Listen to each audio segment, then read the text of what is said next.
नमस्कार, स्वागत है आपका डेली 24 भारत में। मैं हूं आपके साथ अनुप्रिया मिश्रा। रुक करते हैं दिल्ली एनसीआर की बड़ी खबरों का।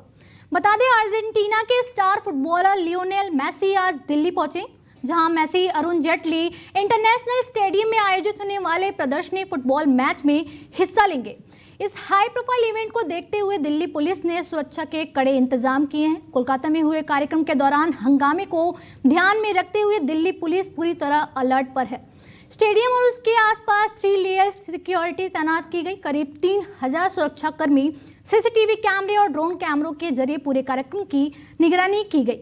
बताया जा रहा है कि सुरक्षा व्यवस्था में दिल्ली पुलिस के साथ अन्य सुरक्षा एजेंसियां भी शामिल रहेंगी।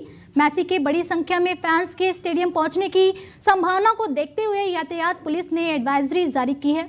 सुबह 10 बजे से कार्यक्रम समाप्त होने तक बहादुर शाह जफर मार्ग, ITO, दिल्ली गेट, नेताजी सुभाष मार्ग और ब्रिजमोहन चौक पर यातायात प्रभावित रह सकता है। वाहन चालकों को वैकल्पिक मार्ग अपनाने की सलाह दी गई। पुलिस के अनुसार स्टेडियम के आसपास पार्किंग पूरी तरह प्रतिबंधित रहेगी। चिन्हित वाहनों के लिए P1 पार्किंग, जबकि अन्य वाहनों के लिए राजघाट, पावर हाउस और माता सुंदरी लेन में पार्किंग की व्यवस्था की गई है। वहीं दर्शकों से अपील की गई है कि वे मेट्रो और बसों का अधिक से अधिक उपयोग करें। वहीं राजधानी दिल्ली एक बार फिर गैस चैम्बर में तब्दील हो गई। बता दें, हवा की सुस्त रफ्तार और बिगड़े मौसम के चलते रविवार को लगातार दूसरे दिन दिल्ली की हवा गंभीर श्रेणी में दर्ज की गई। ये इस सीजन का अब तक का सबसे प्रदूषित दिन साबित हुआ। देश भर में दिल्ली तीसरे नंबर पर सबसे ज्यादा प्रदूषित शहर रही। वहीं सुबह की शुरुआत घने कोहरे और धुंध के साथ हुई, जबकि पूरे दिन स्मॉग की मोटी चादर छाई रही। हालात इतने खराब रहे कि सफदरजंग एयरपोर्ट पर दृश्यता सिर्फ 200 मीटर और पालम एयरपोर्ट पर 350 मीटर दर्ज की गई। सड़कों पर वाहन रेंगते नजर आए और कई उड़ानों पर भी असर पड़ा। प्रदूषण से बचने के लिए लोग मास्क लगाकर बाहर निकलते दिखे। आंखों में जलन, गले में खराश और सांस लेने में दिक्कत की शिकायतें बढ़ गई है। दमा और सांस के मरीजों की मुश्किलें और बढ़ गई हैं। रविवार को दिल्ली का औसत AQI 461 दर्ज किया गया, जो शनिवार से करीब 30 अंक ज्यादा है। NCR भी हालत गंभीर है। नोएडा में AQI 466, गाजियाबाद में 459, ग्रेटर नोएडा में 435 और गुरुग्राम में 291 दर्ज किया गया। CPCB के मुताबिक हवा की रफ्तार महज 5 किलोमीटर प्रति घंटा रही, जिससे प्रदूषण ऊपर नहीं उठ सके। विशेषज्ञों का कहना है कि अगले 3 से 4 दिन राहत के आसार नहीं है। वहीं अगली खबर ग्रेटर नोएडा से है, जहां ईस्टर्न पेरिफेरल हाईवे पर घने कोहरे की वजह से भीषण सड़क हादसा हो गया। जानकारी के मुताबिक पलवल से ग्रेटर नोएडा की ओर आ रहे वाहनों के बीच अचानक एक के बाद एक टक्कर हो गई, जिसमें 1 दर्जन से ज्यादा वाहन आपस में भिड़ गए। हादसा इतना भीषण था कि कई वाहन बुरी तरह क्षतिग्रस्त हो गए। हादसे में शामिल कुछ वाहनों में आलू लदे हुए थे, जो टक्कर के बाद सड़क पर बिखर गए, जिससे हाईवे पर यातायात पूरी तरह बाधित हो गया। इस दर्दनाक हादसे में कम से कम आधा दर्जन लोग घायल बताए जा रहे हैं। सूचना मिलते ही दनकौर थाना क्षेत्र की पुलिस मौके पर पहुंची और घायलों को तुरंत एम्बुलेंस के जरिए नजदीकी अस्पताल में भर्ती कराया गया।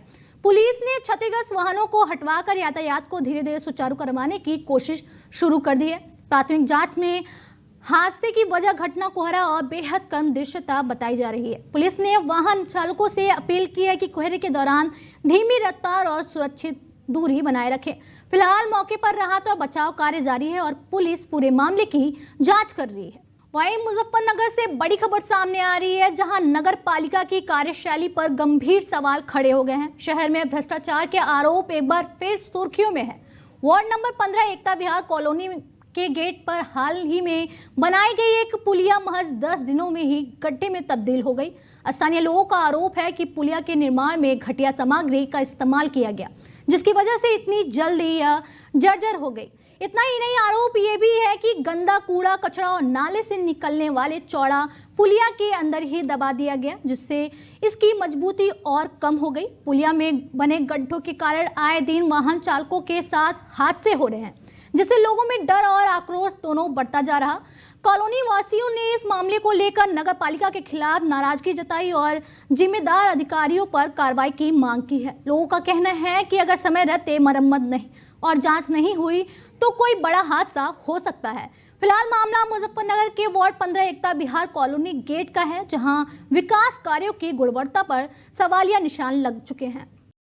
यहाँ ये नगर पालिका का क्षेत्र वार्ड 15 एकता विहार कॉलोनी का ये गेट है।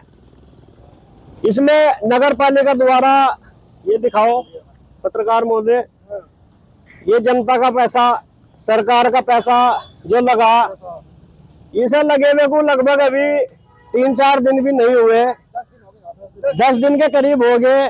क्या जनता की गाड़ी कमाई इसलिए ये ठेकेदार लगा रहे हैं? क्या इसी तरह कानून का पालन करके लोग लगा रहे हैं? जो 10-10 दिन में अगर सड़कें और ये नाले फूटने लगे तो सरकार कहाँ से इतना पैसा लगाएगी? कारण इसमें घटिया सामग्री लगाई और इसके नीचे कच्ची मिट्टी और नाले का चौड़ा जो है उसे निकाल के नाले में से यहाँ इसके नीचे कर दिया, और उसके बाद मटेरियल अच्छा नहीं लगाया तो बैठना तो तय था ही है। भ्रष्टाचार इसी तरह से ठेकेदार लोग मिलकर करते रहे तो इस पर हम कड़ा निर्णय लेंगे और आंदोलन अगर की जरूरत अगर पड़ी तो हम उसका ठेकेदार का और जो इसके संबंधित अधिकारी है उनका घेराव करेंगे। बता दें, मुजफ्फरनगर पुलिस ने ऑपरेशन सवेरे के तहत नशा तस्करों के खिलाफ बड़ी कार्रवाई की है। पुलिस को मुखबिर से सूचना मिली थी कि जिसके आधार पर बुढ़ाना कोतवाली पुलिस ने छापेमारी कर 41 किलो गांजा बरामद किया है, जिसकी अनुमानित कीमत करीब 9 लाख रुपए बताई जा रही है। इस कार्रवाई में पुलिस ने 2 नशा तस्करों आयुष और अर्जुन को मौके से गिरफ्तार किया है। वहीं इस नेटवर्क से जुड़े सत्येंद्र, रविंद्र, आर्यन और नीलकमल मौके से फरार हो गए, जिसकी तलाश में पुलिस दबिश दे रही है। पुलिस ने गिरफ्तार आरोपियों के खिलाफ एनडीपीएस एक्ट के तहत मुकदमा दर्ज कर लिया और आगे की कानूनी कार्रवाई की जा रही है। पुलिस अधिकारियों का कहना है कि जिले में नशे के कारोबार पर लगाम लगाने के लिए अभियान लगातार जारी रहेगा। बुढ़ाना कोतवाली पुलिस की इस कार्रवाई को नशा तस्करों के खिलाफ बड़ी सफलता के तौर पर देखा जा रहा है। वहीं मुजफ्फरनगर में कड़ाके की ठंड को देखते हुए प्रशासन पूरी तरह अलर्ट मोड में दिखाई दिया। सर्द रात में जिलाधिकारी उमेश मिश्रा के नेतृत्व में प्रशासनिक अधिकारियों ने सड़कों से लेकर रेलवे स्टेशन तक व्यापक निरीक्षण किया।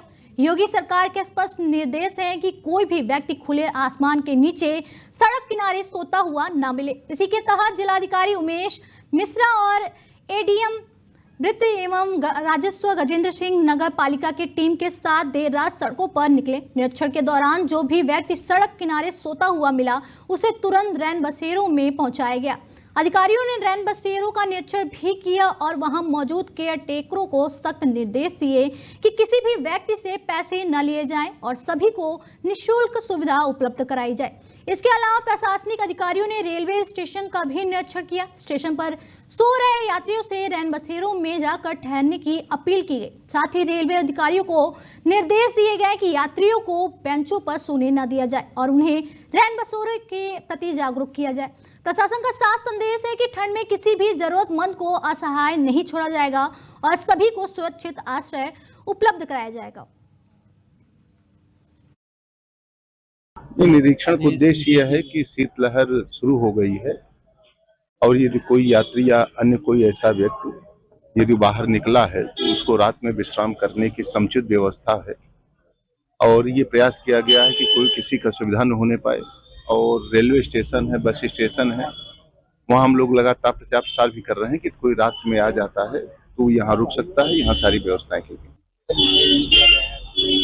नहीं, ये सबको निर्देशित किया, पूरे जनपद में निर्देशित किया गया है कि शासन के निर्देशों के क्रम में रैन बसेरों की समुचित व्यवस्था होनी चाहिए, पर्याप्त मात्रा में अलाव जलने चाहिए जिससे किसी भी व्यक्ति को ठंडक से और कोई भी असुविधा न होने।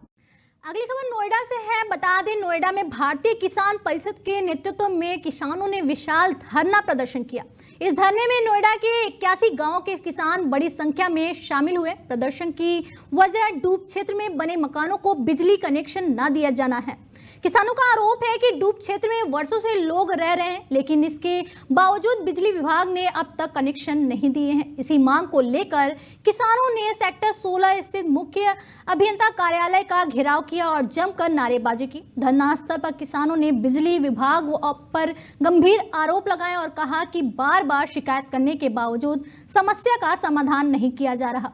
किसानों ने साफ चेतावनी दी है कि अगर जल्द उनकी मांगे नहीं मानी गई तो आंदोलन को और तेज किया जाएगा। किसानों ने प्रशासन से पूरे मामले में तत्काल हस्तक्षेप करने और डूब क्षेत्र में बने मकानों को बिजली कनेक्शन देने की मांग की है। फिलहाल मौके पर स्थिति तनावपूर्ण बनी हुई है।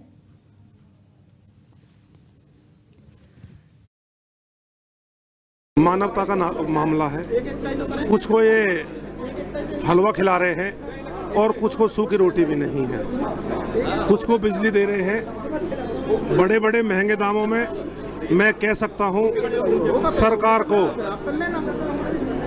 को हजारों करोड़ों का चूना हर महीने लग रहा है और यहाँ के अधिकारी लेके जेई से इंजीनियर, जो भी एसडीओ, एक्शन और जो बाबू लोग हैं और जो ऊपर के अधिकारी हैं, सब के सब मिलकर एक तरह की बंदरबांट हो रही है। सारा पोता खोल दूंगा कौन कौन क्या क्या ले रहा है। छोटे मकान से अगर लाइट वो डाल रहे हैं तो उसको 500 रुपये देने पड़ रहे हैं।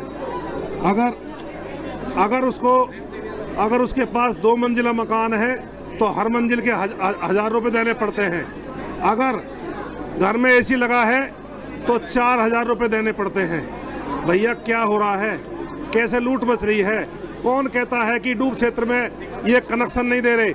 ये कनेक्शन दे रहे हैं, परंतु उसके एवज में लाख लाख रुपए दे रहे। मेरे पास में वो सब मौजूद है कि लाख लाख रुपए से जो है कनेक्शन किस किस को मिले हैं। बता दें, नोएडा से बड़ी खबर सामने आ रही है, जहां गौतम बुद्ध नगर में घने कोहरे के चलते लगातार हो रही सड़क दुर्घटनाओं के बाद यातायात विभाग पूरी तरह अलर्ट हो गया है। यातायात पुलिस ने कोहरे के कारण होने वाले हादसों पर लगाम लगाने के लिए आज से विशेष ट्रैफिक एडवाइजरी जारी की है। एडवाइजरी के तहत हाईवे और एक्सप्रेसवे पर वाहनों की गति सीमा तय कर दी गई है। यमुना एक्सप्रेसवे पर हल्के वाहनों की अधिकतम गति 75 किलोमीटर प्रति घंटा और भारी वाहनों की 60 किलोमीटर प्रति घंटा निर्धारित की गई है। वहीं नोएडा ग्रेटर नोएडा एक्सप्रेसवे पर हल्के वाहनों के लिए 75 और भारी वाहनों के लिए 50 किलोमीटर प्रति घंटा की सीमा लागू की गई है। इसके अलावा एलिवेटेड रोड पर हल्के वाहनों की गति 50 किलोमीटर प्रति घंटा और भारी वाहनों की 40 किलोमीटर प्रति घंटा तय की गई है। यातायात विभाग ने सभी वाहन चालकों से अपील की है कि वे अपने वाहनों में फॉग लैंप और रिफ्लेक्टर जरूर लगवाएं ताकि कोहरे में दृश्यता बनी रहे। बताया गया है कि यह गति सीमा 15 दिसंबर 2025 से लेकर 15 फरवरी 2026 तक लागू रहेगी। नियमों का पालन सुनिश्चित करने के लिए traffic police sector 24 elevated road पर इंटरसेप्टर के जरिए वाहनों की रफ्तार की जा रही है। तेज गति से चलने वाले वाहनों के खिलाफ जुर्माने की कार्रवाई भी की जा रही है। वहीं बाहरी दिल्ली के लोगों के लिए बड़ी राहत की खबर सामने आई है। दरअसल रिठाला मेट्रो स्टेशन से सप्लीमेंट्री ड्रेन तक रोजाना लगने वाले जाम से अब वाहन चालकों को जल्द निजात मिलने वाली है। इस मार्ग पर सड़क चौड़ीकरण और नाले के निर्माण का काम शुरू कर दिया गया है। करीब 9.5 करोड़ रुपए की लागत से दोनों ओर लगभग 600 मीटर तक सड़क का नए सिरे से निर्माण किया जा रहा। इस परियोजना का शिलान्यास स्थानीय सांसद योगेंद्र चंदौलिया और विधायक कुलवंत राणा ने किया। उम्मीद है कि अगले 6 महीनों में यह काम पूरा हो जाएगा। फिलहाल कच्ची सड़क होने के कारण लोगों को धूल, कीचड़ और अंधेरे की गंभीर समस्या का सामना करना पड़ता है। बारिश के मौसम में सड़क पर कीचड़ और उबड़ खाबड़ सतह की वजह से दोपहिया वाहन चालकों के गिरने की घटना भी सामने आती रही है। विधायक कुलवंत राणा ने बताया है कि PWUD परियोजना के तहत सड़क को चौड़ा किया जाएगा, दोनों ओर कवर नाले बनवाए जाएंगे और पूरी सड़क पर स्ट्रीट लाइट्स लगवाई जाएंगी। सड़क के निर्माण के बाद यातायात सुगम होगा, प्रदूषण में कमी आएगी और लोगों को सुरक्षित आवागमन की सुविधा मिलेगी। कुल मिलाकर ये परियोजना स्थानीय लोगों के लिए बड़ी सौगात साबित होने वाली है। बता दें, भाजपा के नवनियुक्त राष्ट्रीय कार्यकारी अध्यक्ष नितिन नबीन आज दिल्ली पहुंच गए हैं। दिल्ली एयरपोर्ट पर उनका भव्य स्वागत किया गया। मुख्यमंत्री रेखा गुप्ता, दिल्ली भाजपा अध्यक्ष वीरेंद्र सचदेवा और भाजपा के राष्ट्रीय महासचिव विनोद तावड़े सहित कई वरिष्ठ नेताओं ने उनका अभिनंदन किया। बता दें, एयरपोर्ट से सीधे नितिन नबीन भाजपा मुख्यालय पहुंचे, जहां पार्टी कार्यकर्ताओं और नेताओं ने गर्मजोशी से स्वागत किया। भाजपा मुख्यालय में केंद्रीय गृह मंत्री अमित शाह, पार्टी अध्यक्ष जेपी नड्डा और केंद्रीय मंत्री धर्मेंद्र प्रधान समेत कई शीर्ष नेताओं ने उन्हें नई जिम्मेदारी के लिए बधाई और शुभकामनाएं दी। आपको बता दें कि नितिन नबीन वर्तमान में बिहार सरकार में पथ निर्माण और नगर विकास मंत्री हैं। वे पटना की बांकीपुर विधानसभा सीट से लगातार 5 बार विधायक बन चुके हैं।